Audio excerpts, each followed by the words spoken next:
All right, we're now going. All right, so 12th Congressional District in Illinois, Darren Bailey is challenging Mike Bost for the Congressional Republican primary, and so we've done a poll of those results. Darren announced on July 4th that he'd be challenging Mike Bost for this district, and then very next day, we went in the field with a poll to talk about what's going on in the race, to get those results so we could bring those to you. I want to tell you, you're going to be the first to see this. I've gotten texts, I've gotten calls, I've gotten emails from good friends, from media members, bloggers, politicos, people involved with both of the campaigns, asking for these results ahead of the time. And as painful as it was, we said no. Even my political team have not seen these results because we told you, we promised you'd be the first to see these results if you joined us live. And so you will be the first to see these poll results. Thank you so much for watching as we go through this together.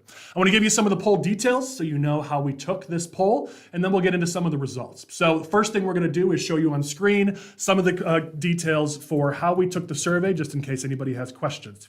First of all, we took this poll from July 5th through July 8th, so the day after Darren announced. We took it over 4 days. We got 661 responses. The margin of error for this poll is plus or minus 3.8%, so a good solid sample rate. And our methodology for this is we use live calls, texting, and automated. We got over 45% cell phones, so we've got a good sample to work with. This was a solid poll, and shout out to the man behind the curtain, Abe Levy, who is our data wizard, who does all the work for all of our polling for our clients across the country. He is overworked and underappreciated. So Abe, I wanted to give you a shout out. Thanks for all your hard work.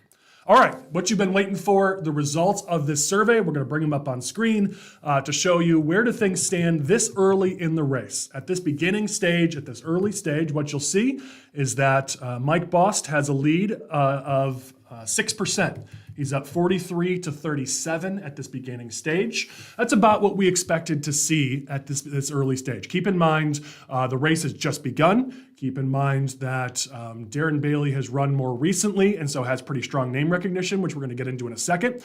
Mike Bost, this is a lot of new territory for him. So we expected he'd probably hold the lead, but it would be within single digits. This is a much different race than what you saw with Rodney Davis and Mary Miller 2 years ago. In that race, Rodney started off with a huge lead, and Mary just kept chipping away day after day, week after week, until at the very end, when Trump came in, they were able to put it away and defeat Rodney in that primary. This will not be that type of race. This is going to be a neck-and-neck race. This will be a dogfight all the way through Election Day. I don't expect either candidate's going to come out with a double-digit lead at any point in this race. But as you'll see at the beginning, Bost starts out with an early advantage. We'll go into some of the details of what this means by some of the different demographics, because we did look at where these candidates were stronger, where they were weaker, and I want to show you some of the things we learned from this. First, I want to show you the opinion of both of those candidates. So we'll bring that up. Because this is something you test in pretty much every survey that you're looking at head-to-head matchups. Is you want to see how much do people know, how much are they known, these candidates, and then are they favorable or unfavorable. What you'll see is that we have favorable results for both candidates. They're both favorable with Republican primary voters, but Bailey is more well-known. He's got 70% name recognition, which is incredibly strong. That's based on having served on the northeastern portion of the district, of course, living in the district, running for office multiple times, especially statewide very recently. He's got really strong name recognition. And when you look at what that net favorable number is, which what that means is you take the unfavorable, you subtract it from the favorable. That's your net favorable number. He's at plus 41. That's a really good number.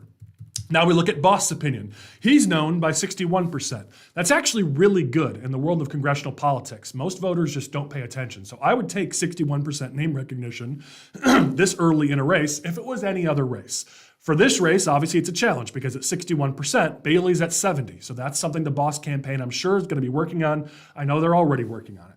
But here's the favorable thing for the Bost campaign. Their net favorable number, again, favorable minus unfavorable, is plus 46. So when you see plus 46, that's better than what Bailey's number is at plus 41.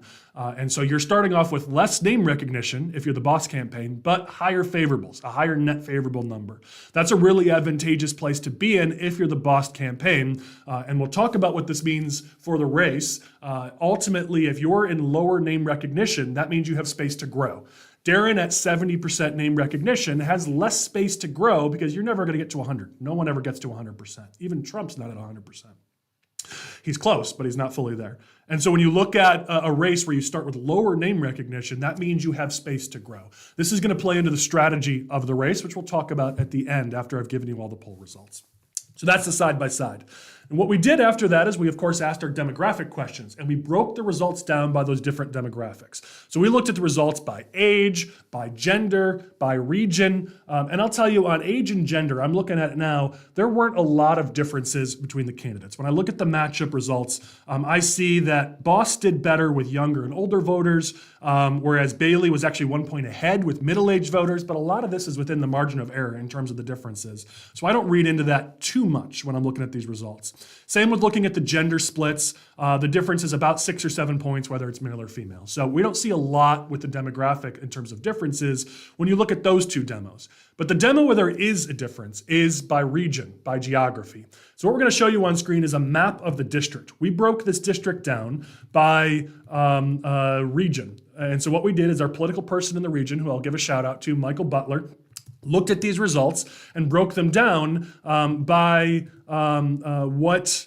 into 4 regions, basically, is the best way to describe this. And you'll see there on screen is you've got a region called, we called it Central Illinois, which has a handful of counties in it. Then we've got a region called Little Egypt, a region called Metro East, and a region called Wabash Valley. And so you'll see how those are laid out there with the map. We broke the results down by those 4 regions, and what we saw was actually pretty interesting. I want to show you those results on screen about how each of the candidates performed in the matchup in those regions. You're going to see that Darren Bailey did much better in the northeastern portion of the district. It makes sense. It's where he's from. It's where he's represented in the state Senate. He's obviously very strong there, as are his allies. And so you see that Darren Bailey in these 2 areas in the northeastern portion of the district, so in Central Illinois, as we called it, in Wabash Valley, you'll see that Darren has a lead in those areas. In Wabash Valley, he has a huge lead of 32 points.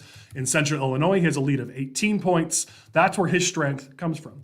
In the south and western portions of the district, that's where Mike Bost's support comes from. You'll see he's got significant leads in both of those regions, so in Little Egypt and in the Metro East. 26 points is his lead in Little Egypt and 30 points in the Metro East. You're going to see a lot of the regional politics play out in this race because both candidates are going to try to run up the score in their regions. And then, of course, they're going to try to eat away at the support for the other candidate in their region. This is definitely going to be a very geographically based race where each fights to turn out their base, but of course win enough support from, I guess you could say, the other side of the district because it's pretty well split in half. That was one of the major things we saw in this survey. The next thing that we did is we asked about the presidential race, because really the presidential race is going to come into play in this campaign in one way or another. You'll already see it. We've talked about it in our smoke-filled room recordings that the Trump campaign is being actively courted by Darren Bailey and his people because they know that's what brought Mary Miller across the finish line. Every poll showed, including some polls that we took, showed that Rodney Davis, going into that final stretch of the campaign, was up by a few points. Trump came in, the whole race turned around, and Mary Miller pulled it off. And so on the Darren Bailey's team's side, which they share many of the same people as the Miller's team, they're, of course, going to be looking for that Trump endorsement, for that Trump support. So we asked 2 questions of these survey respondents about the presidential race and about Trump's endorsement. The first question that we asked was, who do you support in the presidential race? We gave a list of all the candidates, but what you're going to see on screen is really only a few of them got any support. Let's take a drink of water while you look at those results so I can stop clearing my throat.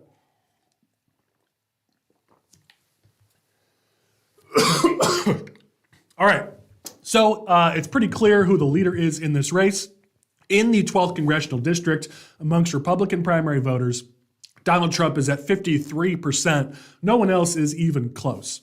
The next 2 who are the closest are Ron DeSantis at 16 and Mike Pence at 9. After that, it's a whole bunch of candidates at 4, 3, 2, and 1%. So at the moment, Trump is blowing the field away in the 12th Congressional District. We're seeing this everywhere as well, but we're talking about the 12th Congressional District. Why is that important? Because this race is going to happen at the exact same time as the 12th Congressional District primary. The presidential race will be on the ballot in Illinois at the same time as Darren Bailey and Mike Bost in their races on the ballot. So Trump getting significant support, it's early, things will change, but Trump getting this significant support obviously means that his endorsement will carry even further than if, let's say, DeSantis was in the 30s or the 40s, or some other candidate was closer to Trump. So the next question we then asked is an important one, which is, if Trump were to endorse one candidate over the other, would that change the way that you vote? Now, here's how we worded the question, because I think it's important that you're aware of how we asked it, because we made sure to make it clear that both candidates had endorsed and supported Trump in the past, and that both candidates had been supported by Trump in the past. So we didn't just ask, hey, if Trump were to endorse, what would you do? We first informed the voters, hey, listen, both candidates have stood with Trump, and Trump has backed both candidates in the past. So knowing that, if Trump were to endorse one candidate over the other, would that impact your race or the way that you would vote? We asked that question, and you'll see the results on screen.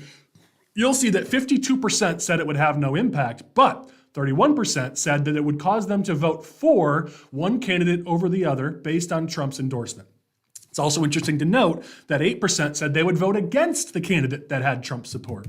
So what I look at then is the net, right? The those who would vote against versus those who would vote for. What's the net there, which is plus 23. And so there's a 23% advantage there with a Trump endorsement, which isn't massive. We don't have poll results similarly from the Rodney Davis-Mary Miller race, but Trump was a lot more well-loved and well-liked by the Republican Party at that time. I would imagine that it would have been a much higher number than 23%. So a Trump endorsement here won't have as much of an impact, but it will have an impact. If you do some quick back-of-the-napkin math here, and you look at that 23%, and you look at, and we'll talk about this in a bit, but you look at how many of those people were Bost supporters and how many of those people were Bailey supporters, what we were able to come up with is about 10%, meaning if Trump were to endorse one way or another, it could move up to 10 points, one direction or the other. And so that's the number, if I'm running either of these races, that's the number I'm trying to get above in case Trump endorses my opponent. The good news is there's a ceiling there. If I'm up 11 and Trump endorses against me, I can still win this thing. And so that's what you're shooting for in a race like this, is to build up enough of a lead so that if Trump does come in and endorse against your opponent, or against you, endorses for your opponent, you could withstand that. Obviously, the ideal scenario is Trump stays out of the race and doesn't endorse against you if you're one of these candidates. Or ideally, he endorses you, and that puts you another 10 points in the lead.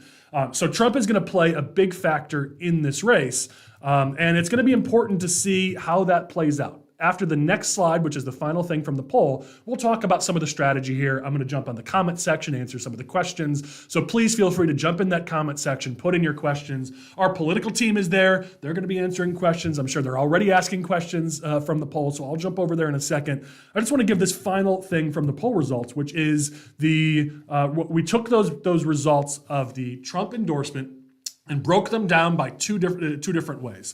The first way we looked at it is how many of those people who said they would vote for a candidate that has Trump's endorsement were Bost or Bailey supporters. And what we saw is that of those people who said they would vote for Donald Trump's endorsed pick, 42% were Bost supporters and 39% were Bailey supporters. So it wasn't as if there was a huge difference. That's right there within the margin of error. And so there isn't something that I would say, okay, one candidate has a ton more Trump people with them versus against them. That's not what I'm seeing here. The one number we see that has a little bit of a difference is that vote against. Of the people who said that they would vote against someone who Trump endorsed, 49% of those were Bost supporters, 23% of those were Bailey supporters. And so a Trump endorsement will not necessarily gain Bost a lot of support because most of those people, sorry, let me clarify this. A Trump endorsement of Bailey isn't going to gain Bost a lot of support because most of the people who said that they would vote against Trump's endorsement are already with Bost. So it's something to keep in mind. Meanwhile, on the other side, if Bost were to get Trump's endorsement, that would actually lose him some votes, surprisingly. So as you're seeing, I don't think they're necessarily chasing Trump's endorsement, but they're certainly trying to keep him neutral in the race. Though I don't think they would turn down Trump's endorsement, but we could talk about that later. Amongst those who said Trump's endorsement would make no impact, 45% of those were Bost supporters, 40% were Bailey supporters. Again, not a huge delta between those two numbers. Strategically, I'm not taking a lot from what I see from those numbers.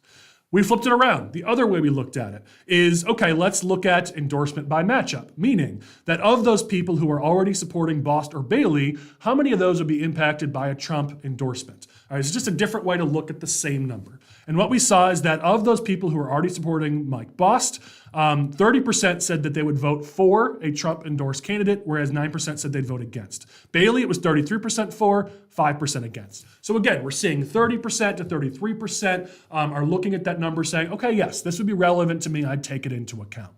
When you take everything, every other factor in, we're getting really in the weeds here, but some of my political strategists who I know are on this are tracking with me. When you get into the weeds here and you break this down by other factors, this is how we came up with that roughly 10% number of how many people would actually change their votes if Trump endorsed against their specific candidate. 10% is a scary number, but it isn't insurmountable. All right, so those are the results. I'm going to flip over now here to the YouTube and look at the comment section. And anybody who has any questions, please pump them in these comment section. We'll talk through, and my political team will talk through what these results are, answer your questions. At the end, I want to talk strategy and what each campaign needs to do to be successful. But first, I just want to look and see if we've got any questions from anybody. If you want quotes, I know we have some members of the media who are joining us. And so if you've got some a quote you want, of course, feel free to pull from what I've already said. Though I'll admit I've been fairly inarticulate here, so I could give you a better quote if you want it. But let me look at here. Matt DeRay was nervous for Bost. Well, I guess you're kind of telling us where you stand, buddy. I know Chris Jacoviak with his Darren Bailey t-shirt. I have to tease him about that. We'll get his thoughts, of course. I know some people were surprised at why Bost wasn't higher. Some people were surprised why Bailey wasn't higher. Keep in mind, as Chris said, he's right. 12th district is Trump country. And so this is definitely an area where Darren Bailey is going to do well with Trump supporters, but you're saying Bost is also doing decently well with Trump supporters. I don't think either candidate has a massive advantage there, but where Bailey has the biggest advantage is in name recognition. And so we'll talk about that in a second. Matt, I'm going to answer the question about strategy next. Anybody else have any questions? I know it's mostly my political team here. Anybody have any questions to answer? We'll give it another second. I know I'm on a delay, so I'm actually speaking and looking, and the results aren't coming through yet. So I'll give it another second before we get into the final strategy notes, and then we'll close this down. So basically, Chris is saying if Trump endorses Bost tomorrow, the race is over. If Trump endorses Bailey, Bost might still have a chance. Is he getting that right? I'd say it's probably pretty close. Bost being in the lead, Bost having room to grow with his name recognition, you add in Trump endorsement, he's going to lose a little bit of support, but I don't think he'll lose much. I think he'll bring that back by next March, so I think I'd take it if I was the Bost campaign, and yeah, I think that puts this race away. If Bailey gets the Trump endorsement, it puts him in the lead. Right now, he's down 6. This would put him up by a few points, but it doesn't put the race away entirely. It puts Darren in a really good position. He can play on that. Here's the thing we've got to talk about, which is what do you do next? What's the strategy next? Ultimately, there's a race to be played out here. We're in July as we record this video and as we took this survey. This race is in March of next year. What a political strategist has to do is play out what's going to happen in the coming months. If you're running either of these campaigns, you're going to talk about what am I going to do next? And when I look at the race, I see upward growth for Bost. I see that his name recognition will go up as he continues doing the work he's doing. And I see that Bailey doesn't have a lot to attack Bost on. And so Bost's negatives aren't going to go up much. And so if I'm Bailey, this Trump endorsement, it's not about the 6 to 10 points it might give me today. It's about the fact that it gives me something to talk about, because you see in Bailey's rollout, he doesn't have a lot to talk about because on issues, there's not a big contrast with Bost. On personality, Bailey's trying to talk about how he's a fighter. Well, that's Bost's thing. He's a fighter. So there just isn't a lot of contrast here. And so if I'm running the Bailey campaign, I'm struggling to come up with what is it that we talk about for the next basically 9 months. A Trump endorsement gives you something to talk about. And that's the gift here for the Bailey campaign. It isn't necessarily the fact that it gives you the bump in the polls. It's that now for 9 months, you can just say the name Donald Trump over and over and over again. And now you actually have something to campaign on. And so that's really the hidden value to this if you're the Darren Bailey camp, much more than the bump in the polls that an endorsement might give you. And so that's what I would look at in terms of what of a benefit would it give. It's going to give more of a benefit to Bailey than it would to Bost for that simple reason. Looking at this, what about the Mary Miller factor? It's a great question. We didn't poll how well known or unknown Mary Miller is in the 12th district. It's a great question that maybe we can add on to a future poll. We got 9 months. I'm sure we'll be back in the field in the 12th district. So I don't know how much she's known. Based on how well known Bailey and Bost already are, though, I don't think anybody other than Trump is going to impact this race. What I mean is when someone else comes in the race and says, I'm supporting a candidate, I'm endorsing a candidate, or I'm against a candidate, that's really powerful when those candidates are less known, because then you're looking to other people to give you their opinions. When the candidates are known, outside opinions don't change much because you already know the candidates. And so someone else coming in saying, I like Darren or I don't like Darren, it doesn't impact the race much because 70% already know Darren Bailey. And so that's why Trump is really the only game in town for outside influences, whether it's a Mary Miller, whether it's any other congressional members, Illinois elected officials, an endorsement by them, a TV ad by them. I just don't see that making much of an impact here. It's maybe locals, what you saw this week. Was Bost rolling out local sheriffs who was endorsing him? I mean, maybe a local could make a difference in that specific region. If my county sheriff endorsed one way or another, and I really love my county sheriff because people like their local elected officials, that might make a little bit of an impact. I don't think big national figures are going to change this race one way or another. If anyone would, it might be Miller, because obviously she's going to have good name recognition and good support in areas of that district.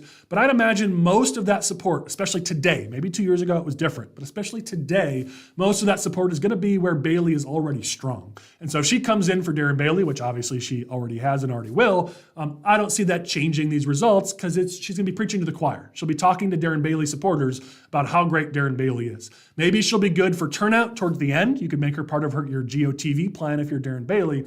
But in terms of changing the race, changing the numbers, I don't see that happening much.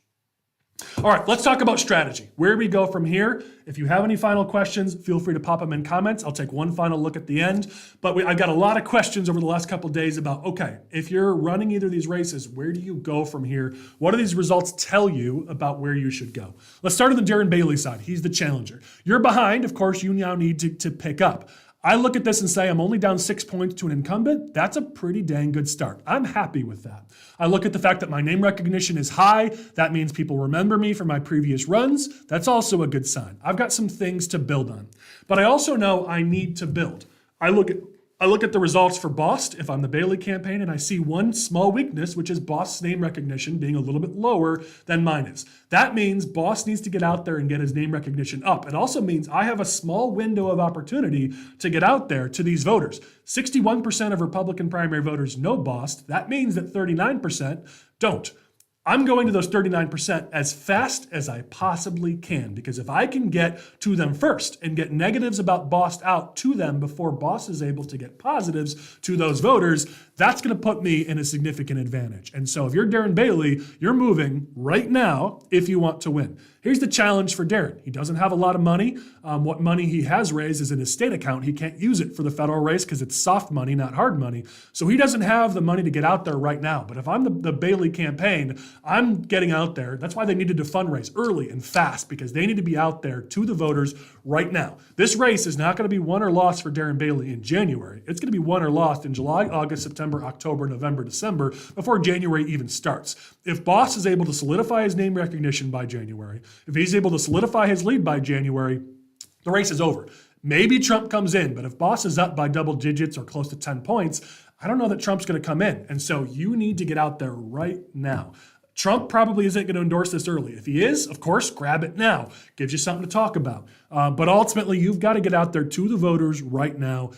Don't save up those pennies. It's going to be tough. I know you might have a limited budget come January if you blow it out now. But if you wait till January, you got no shot. So that's what I'm doing if I'm the Bailey campaign. Here's the other thing I'm doing.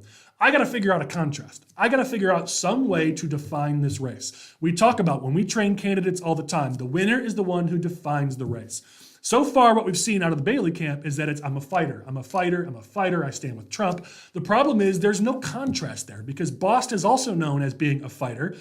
He also has stood with Trump. So where's the contrast? Where's the difference between the two races? And I'm not talking about issues, because to most voters, I'm sorry to say to those of you who love your issues, to most voters, issues don't matter. And on in this race, these candidates don't have much of a difference on the issues. So even more importantly, why you wouldn't look at the issues. This is about who these candidates are. We call this in the private sector doing a SWOT analysis. In politics, we like to call this a Leesburg grid, where you figure out who am I and who are they and how can we define some form of a contrast. Bailey needs to do that because right now his message isn't one that's going to resonate because it's not much different than what Bost's message is. So they've got to find a message. If I'm running Bailey's race, those are the two things that I'm going to do right now in order to win the race. And that's what these poll results back up for me in terms of our strategy. On the flip side, what does Bost do? First of all, I'm going to look at these results as a positive thing. You were never going to come into this race with a double-digit lead, not against somebody like Darren Bailey. So looking at this, 6 points up with lower name recognition, I'll take it. I'm happy. I've got a strong base if I'm Bost. I haven't really had to run a tough race. I mean, let's be honest. Since he flipped this district, he hasn't had to run a real tough race. So the fact that you're up 6 when you haven't had to be out there running as difficult of races as Bailey and some of Bailey's supporters have had to do, I'll take it. That's a great position to be in. You can build off that. And so if I'm Bost campaign, first thing I'm doing, raising my name recognition. But I'm not telling them something they don't already know because they've been doing this for the last year. Keep doing it, keep working it. 61% name recognition is great, frankly, for a candidate for Congress, but you're going up against Bailey, who has 70%. So you need to keep building that up. And if Bailey is smart and he gets out there soon, of course, you're going to have to get out there even stronger to combat that message. So being out there in front of voters, raising your name recognition, that's what I'd be doing if I'm the Bost campaign and keeping a close eye on Bailey's race. The second thing is you got to keep Trump out of this. They already know that. NRCC already knows this. They've been hinting at certain things that are a play at making sure Trump knows where things stand in this race. Lining up Right to Life, AFP, NRCC talking about Bailey being a loser. These are things you do if you're talking to Donald Trump. These are not things you do if you're talking to the voters. They are doing everything they can to make sure Trump stays out of this race. One of the things you can do to build that is by taking that contrast and turning it to your advantage. If Darren wants to talk about who's a fighter, if I'm Mike Bost, I embrace that. Why? Because it's not enough just to fight. You have to fight and win. Again, the question is, what would you do as the Bost campaign? I'm not attacking Darren Bailey. I'm just talking about what I would do if I was running the Bost campaign. I'd make this race about who's a fighter, but it's not about who fights. It's about who fights and wins, because that's favorable to Republican primary voters. That's favorable to Trump. He doesn't back losers. And so I would push hard on that winner versus loser concept. I would say, yes, I would concede. Yes, Darren Bailey is a fighter. But here's the thing, guys. He fights and he loses. He fought and lost on the school board, where he failed to stop tax increases. He fought and lost in Springfield, where he failed to stop corruption. He fought and lost on the campaign trail, where he failed to stop Pritzker. He fought and lost against the COVID, the lockdowns. He fought and lost against that. Sure, he fights, but he loses. Meanwhile, me, as Mike Bost, I fight and I win. I fought for this country as a Marine, and we won. I fought in Springfield, where we impeached Blago. I fought in 2014 when I flipped the seat from Democrats against all odds. Nobody thought we could win it. I'm fighting in D.C. on Pick Your Issue, and I win.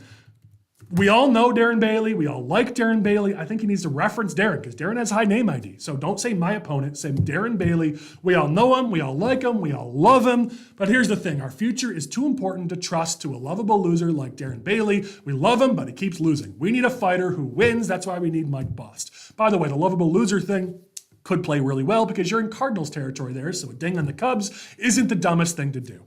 Ultimately, that's what I would do if I was running Bost campaign. Let Darren keep talking about how he's a fighter and spin it around as a negative on the guy and make that my campaign, because it plays well to Republican primary voters and it plays well to Trump, because Trump will not back a loser. He always wants to back winners. So if that's your goal as the Bost campaign, that's what I would push. All right, so that's where we go. If you're each of the races, I'm going to take one final look at the comments section. Yes, it'll be interesting to see which candidate does better on fundraising. We'll be looking at that for sure. And yeah, each candidate needs to play as if they're down 10 or 20, because this is going to be the toughest race they've run so far. And it certainly will be the biggest race in Illinois. All right, I'm not seeing any other comments or questions. I don't want to ramble on. Thank you, everybody, for watching this. We will be releasing the full results. We'll send out that PDF. We'll make it publicly available. So if you want to see those results, contact Lane Davis, though I'm sure he'll be sending it out to you shortly. And any other questions you have, please stay tuned. We do our regular smoke-filled room, which we release on Friday mornings. My political team, who are all awesome, they're on that every Friday morning with me, where we talk about these races. And of course, the 12th district's going to be a topic all the way through next March. So send us your thoughts, send us your questions. We'll be referencing those thoughts. We'll give you a shout out if you want. But our next scheduled release will be Friday morning. So subscribe to our Long 9 channel, and we'll talk to you again very soon. Thanks a lot.